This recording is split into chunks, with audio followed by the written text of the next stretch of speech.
I woke up in the dead of night in my pitch-black San Francisco penthouse, the phone's shrill ring slicing through the silence like a death knell, only to see my wife's number flashing on the screen, a wife who should have been asleep beside me, but the bed was empty, cold as ice. My heart thudded, a sick rhythm of dread and suspicion that had been building for weeks. That unanswered call, at 3 a.m., wasn't just a glitch. It was the crack that split everything wide open. My name is Marcus Hale, 47 years old, the mind behind Sentinel Security, a tech empire worth over $80 million. I built it from nothing, finding weaknesses in systems and sealing them shut. That skill defined me, kept me sharp. Standing on my balcony the next evening, the bay stretching out below, golden under the sinking sun, I couldn't shake the unease. It started small, a hotel bill from Monterey popping up when Serena swore she'd been with her sister Abigail. Then the hush phone calls that cut off when I walked in, the shared accounts with passwords I no longer knew. Worst of all, 2 months back, my life insurance policy jumped from $1 million to $10 million, pushed through by Serena herself, all under the guise of securing our future. Secure for who? I wondered, staring at the water. She came home that morning after the call, auburn hair mussed, claiming she'd gone for a walk to clear her head. Her voice was smooth, too smooth, but her eyes flickered when I didn't press. Later, she slid a glossy envelope across the breakfast table. A Mediterranean cruise on the Celestial Dawn. Her idea from 3 months ago. Just the two of us, she said, to rekindle things. I forced a smile, said it sounded perfect, then casually asked about the insurance update. Her pupils dilated for a split second, a tell I'd clocked years ago, before she brushed it off. All set, she murmured, turning away. The storm inside me roared louder. Right then, deciding to step into this dangerous game, I felt the tension clawing at my chest. Before we dive deeper into this twisted tale, I'd love to know where you're listening from. Ever felt that gut punch of doubt about someone close? If this hooks you, hit that subscribe button. We're just getting started. I met Calvin Reese later, my college buddy and Sentinel CFO, laying out the scraps of evidence in his office. His face went pale, urging me to call the cops. Too risky, I said. Control's my game. I'd find the truth myself. That night, alone, I cracked a deleted text from Serena's phone to an unknown number. He's starting to suspect. Be careful. Don't ruin the big plan. Big plan. The ice beneath me shattered, rage and fear surging up. Betrayal stung, but losing control hurt worse. I'd uncover it all, take it back, no matter the cost. 5 days into the cruise on the Celestial Dawn, I watched Serena weave her charm across the gleaming pool deck, her laughter ringing out for the captain, the passengers, anyone but me. To them, she was the perfect wife, radiant in the Mediterranean sun, but when her eyes met mine, they turned to ice, her smile fading like a mask slipping off. She'd vanish for hours, claiming spa visits or chats with new friends, yet the ship's activity logs I hacked and showed nothing. No bookings, no traces. My gut twisted tighter each time she walked away, her excuses flimsier than the sea breeze. I didn't wait for her to slip up again. Using a tracking app I'd slipped on her phone before we left San Francisco, I pinpointed her movements to a VIP corridor late one night. With a micro camera from Sentinel's prototype stash, I planted it in the hallway's light fixture, catching her ducking into a cabin not listed under her name. There, I saw him. Bryce Calder, a maritime security freelancer with slick hair and a predator's gaze. They stood close, her hand brushing his arm, his smirk cutting through me like a blade. I dug deeper, cross-referencing his name through Sentinel's databases. His past screamed trouble, ex-Coast Guard, now a hired gun for shady shipping firms. Perfect for whatever Serena had brewing. The real blow came when I rigged a tiny audio bug near his cabin's balcony vent, exploiting a flaw in the ship's outdated airflow system. Huddled in our suite, earpiece pressed tight, I heard their plan unfold. Saturday night, when we'd hit the Messina Strait, deep, fast, unforgiving, Serena would pour me drinks until I couldn't stand straight. She'd lure me out to our private deck, all sweet words and fake concern. Then Bryce would emerge from the shadows, shove me over the rail, and let the currents erase me. A drunk husband lost at sea, $10 million theirs to split. Her voice trembled slightly, asking if it had looked clean. Bryce's reply was stone cold. I've made men vanish on these waters before. One push and he's gone. I acted fast, befriending Jonas, a young steward with bright eyes and a proud grin. I tipped him well, asked about his kid's sister back home, and steered the talk to the ship's night views. I mentioned the Messina Strait, hinting it'd be a romantic surprise for Serena, and asked him to drop the idea to her later. He nodded eagerly, oblivious to the trap I was setting. Back in the suite, I checked my gear. The recording watch synced, the tracking feeds live, the custom face mask, a Sentinel Marvel, tucked safe in my luggage. Every move had to be precise. Then, a chill hit me harder. Through the bug, Bryce's voice growled low.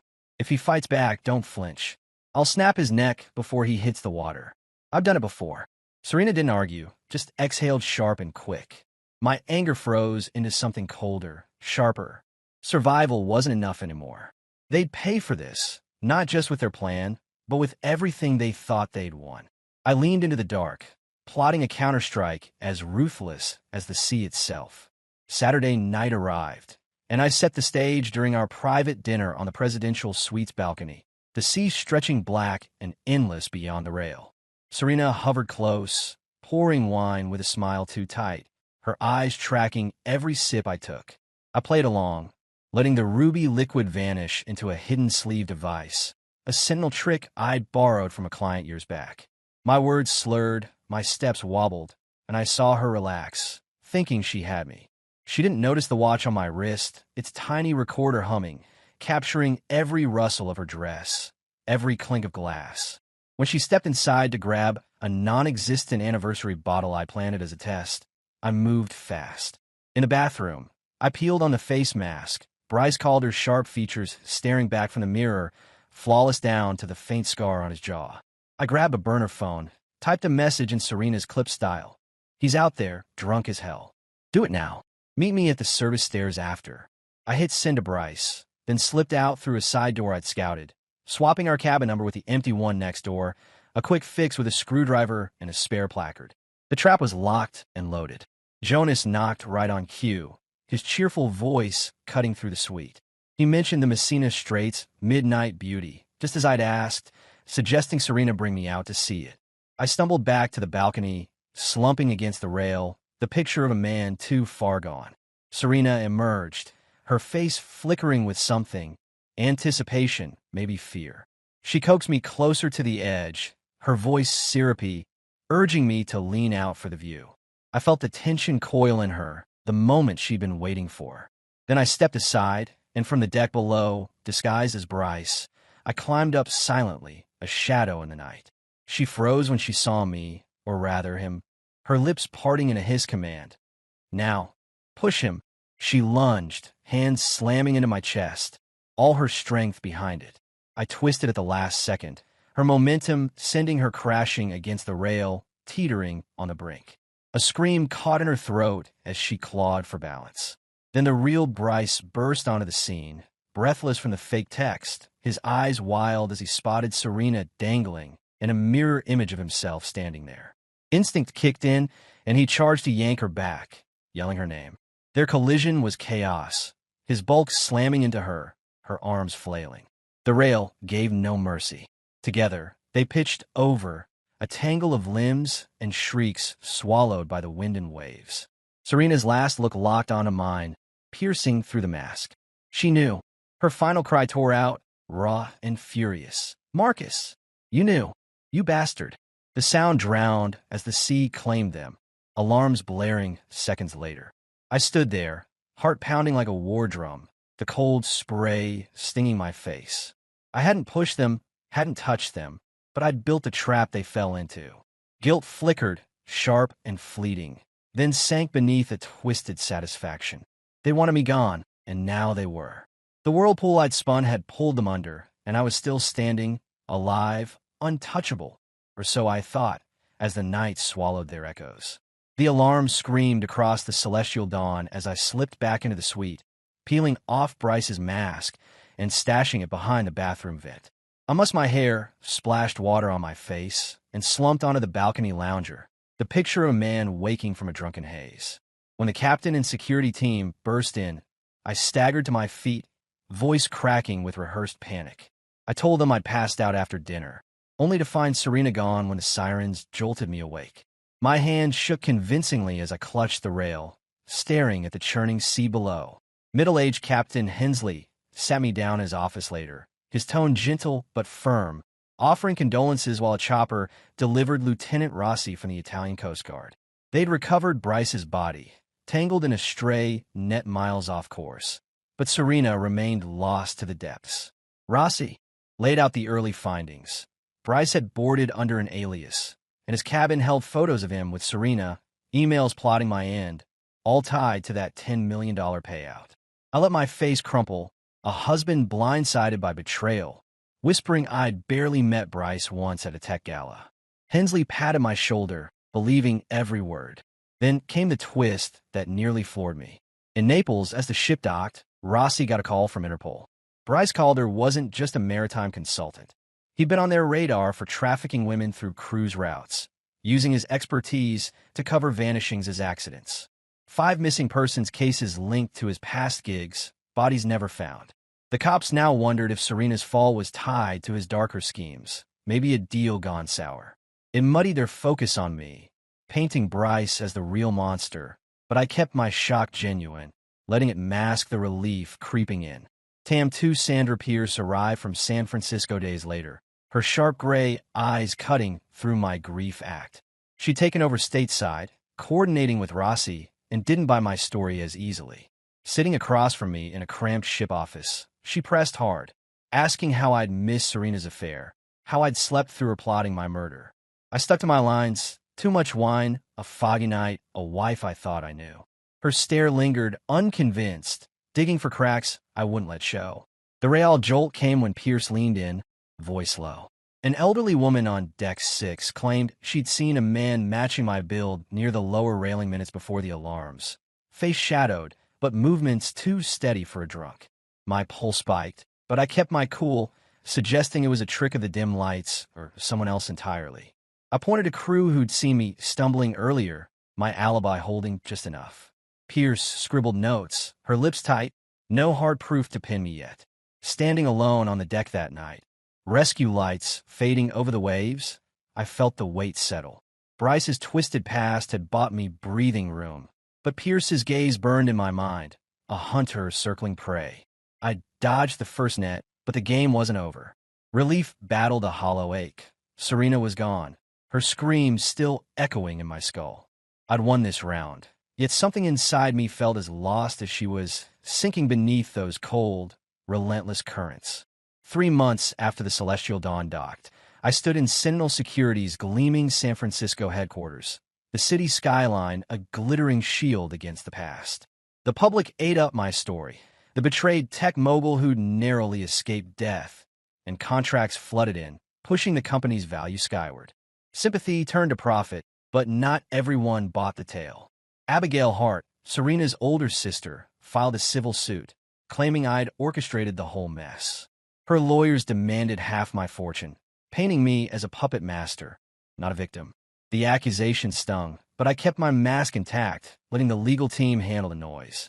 Then Tara Kessler entered the fray, a freelance journalist with a reputation for cracking impenetrable scandals. She tracked down crew logs, interviewed passengers, even chased Jonas halfway across Asia after he'd quit the cruise line. She showed up unannounced in my office, petite but steely, her recorder humming on the desk between us. She didn't waste time, laying out her doubts. My blackout didn't match how steady-eyed seemed fetching a late-night coffee from the purser. Someone had tampered with the suite next door's lock the night Serena fell, and she dug up my chat with the first officer about Serena maybe sleepwalking, a condition Abigail swore never existed. I leaned back, calm as glass, explaining it all away. Exhaustion skewed my memory. Vandals roamed ships too, and I'd only worried Serena might wander after a restless night. My voice stayed even, but her eyes narrowed, unconvinced. She saved her sharpest cut for last. Pulling out her phone, she played a grainy recording, Jonas's voice crackling through.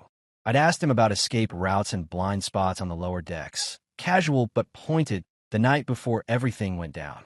My stomach lurched, but I shrugged it off, saying I'd just been curious about the ship's layout. a tech guy's habit. Tara didn't flinch, her gaze locking onto mine like she could see the lie beneath my skin. She stood to leave, promising more digging, her parting shot lingering in the air. She'd find the truth, no matter how deep I buried it.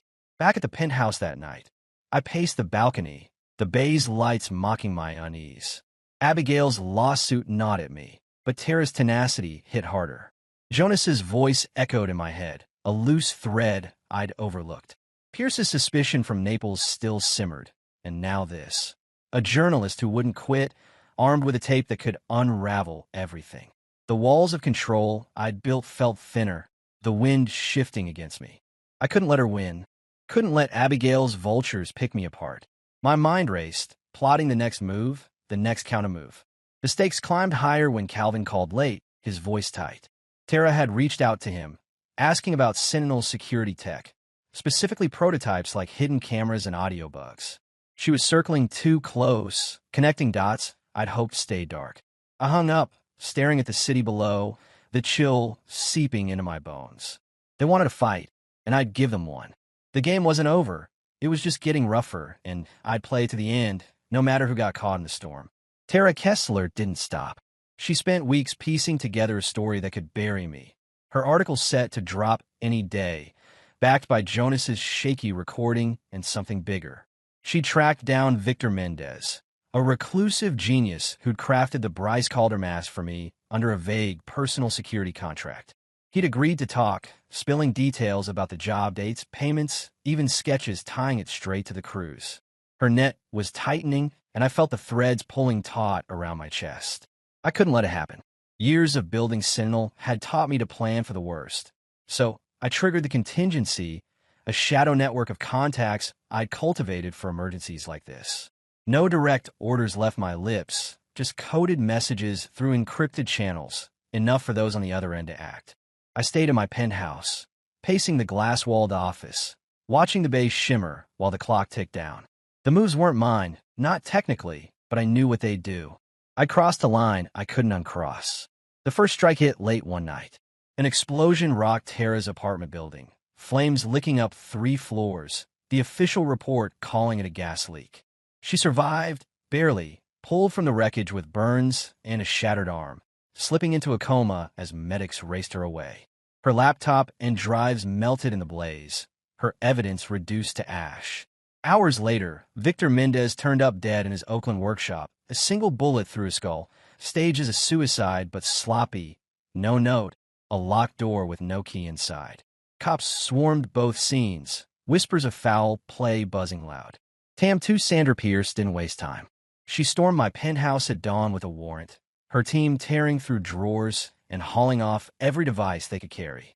She stood in my living room, arms crossed, her voice dripping acid as she listed the charges they were chasing. Attempted murder on Tara, murder on Victor, all circling back to me. I met her glare with practiced calm, pointing to building footage showing me home all night, my phone logs clean. My lawyer hovered, shutting down her jabs, but Pierce leaned close, her breath hot. She said she'd seen this before, tech covering tracks, witnesses vanishing. She had nothing solid, not yet, and I watched her leave, fists clenched tight. The air shifted heavier that evening. As her team cleared out, my landline rang, a secure line they'd missed. Tara's voice rasped through, faint and broken from a hospital bed, probably borrowed from a nurse. She struggled to speak, each word a knife. "Marcus, I know it's you. You can't hide forever." The call cut dead, a dial tone filling the silence. My hands trembled, the receiver slipping to the floor. She'd woken up, and she remembered. I sank onto the couch, the city lights blurring beyond the glass. Tara's survival wasn't part of the plan, a glitch in my system.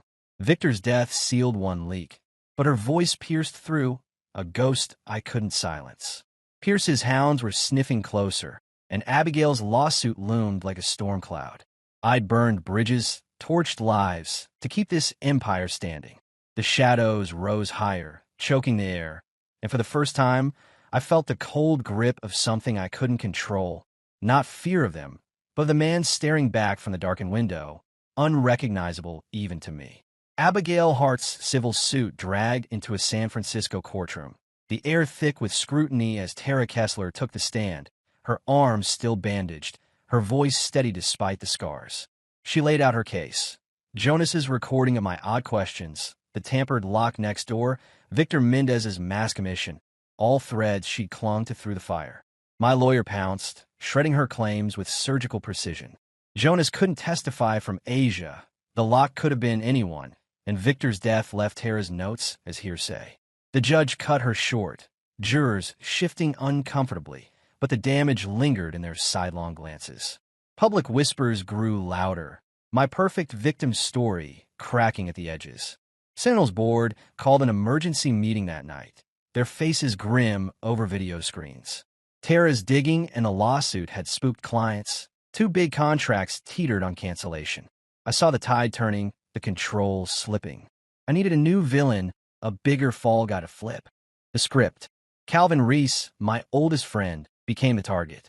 For months, I'd built a digital house of cards. Fake emails between him and Bryce, plotting my death to seize the company. Forged transfers from hidden accounts. AI-crafted voice logs so real they fooled forensic techs. I'd hated every keystroke, but survival demanded it. I leaked the USB to Tam 2 peers through a burner courier, watching from my office as she stormed Sentinel the next day. Calvin's arrest played out live on every news feed, cuffs snapping around his wrists, his shock morphing into a dead-eyed stare as they hauled him off. I faced the press hours later, voice breaking just right, calling it a double betrayal. First Serena, now him. Abigail's lawyers scrambled, their case crumbling as the narrative shifted. I wasn't the killer, just the prey who'd outlived the hunt. The courtroom buzzed with doubt, the suit stalling hard. Tara wouldn't let go, meeting Pierce in private, insisting the evidence was planted, that I'd rigged it all. Pierce sighed, showing her the validated files. Emails traced, money tracked. No flaws surfaced. Tara's fight faded, her leverage gone. I moved quick, pulling strings through a tech mobile pal to land her a cushy gig in Singapore, covering Asian markets, too good to refuse, far enough to mute her. She packed her bags, her fire dimmed by distance and defeat. I visited Calvin in jail before his plea, the plexiglass between us cold as my resolve. He didn't rage, just sat there hollowed out. I slid him the deal. 8 years for conspiracy, a fat offshore fund for his wife and kids, all tied to his silence.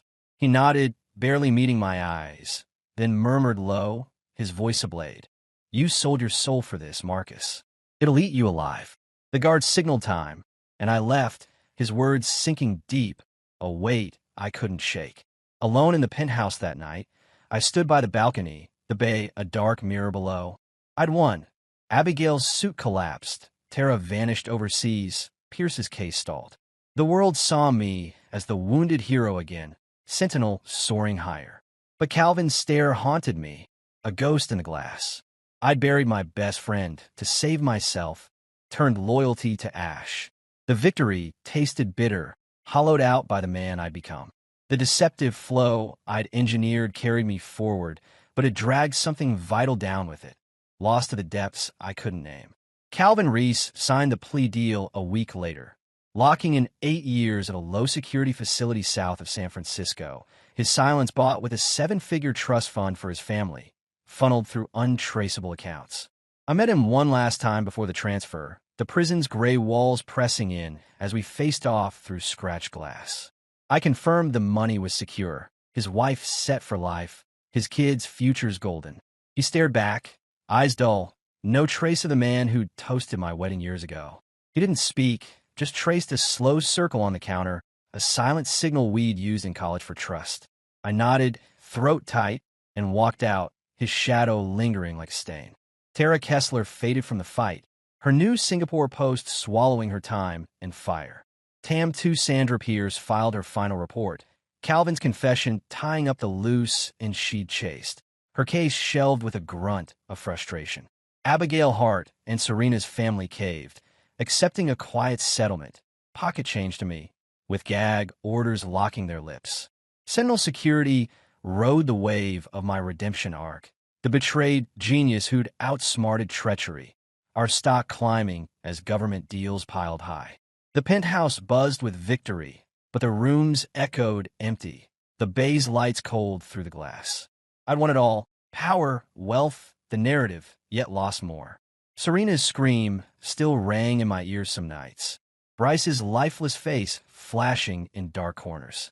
Calvin's hollow gaze cut deepest, a friendship I'd torched to save my skin. I stood alone atop my empire, the cost carved into every silent moment.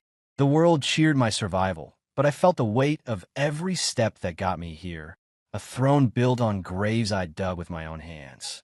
Late one evening, as rain streaked the windows, a courier dropped a plain envelope at my door, no return address, just a San Francisco postmark. Inside, a single photo slid out, me on the Celestial Dawn's lower deck, time-stamped minutes before the fall, my face half-lit, maskless, eyes sharp. A scrawled note clung to it. The sea forgets, but I don't.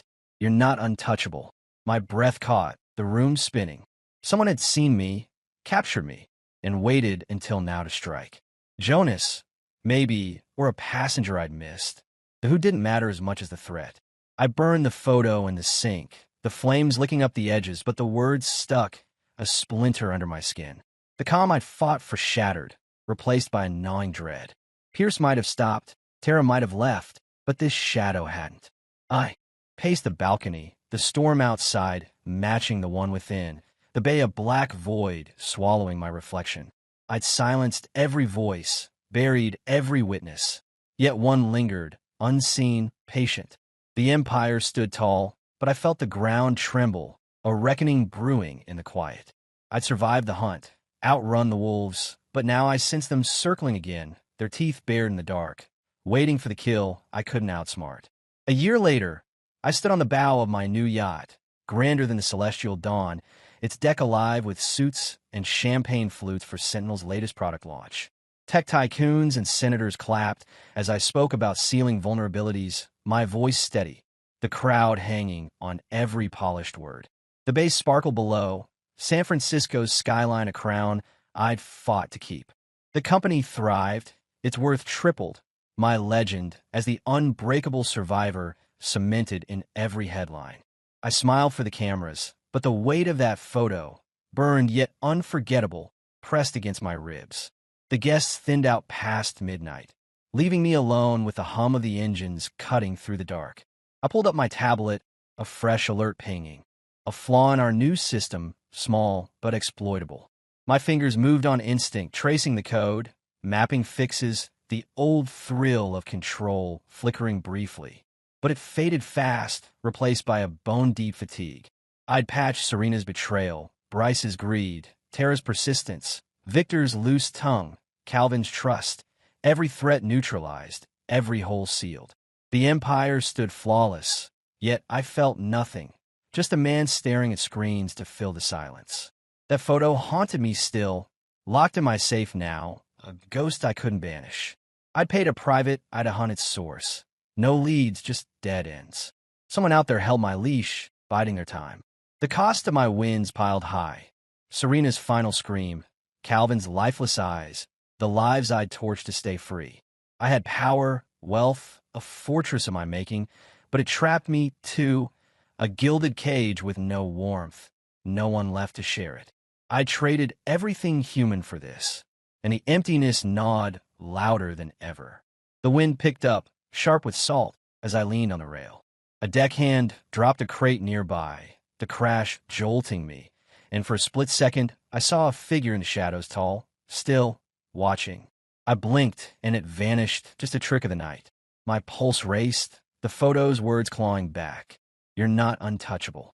I learned late what mattered: trust, connection, a life beyond systems, but I'd burned it all to ash. Survival wasn't living. It was a hollow shell, and the real storm wasn't out there, but in the void I'd carved inside. I shut the tablet, the flaw unfinished, and faced the black water.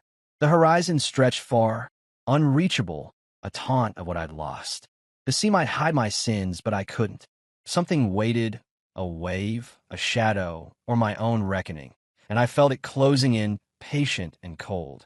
The yacht rocked gently, carrying me forward, alone with the truth I'd forged and the price I'd never outrun. The journey ends here. I wonder if this twist left you stunned or satisfied. Share your thoughts below. I'd love to hear them. If this tale gripped you, hit like and subscribe for more. Thanks for riding these waves with me. See you in the next story.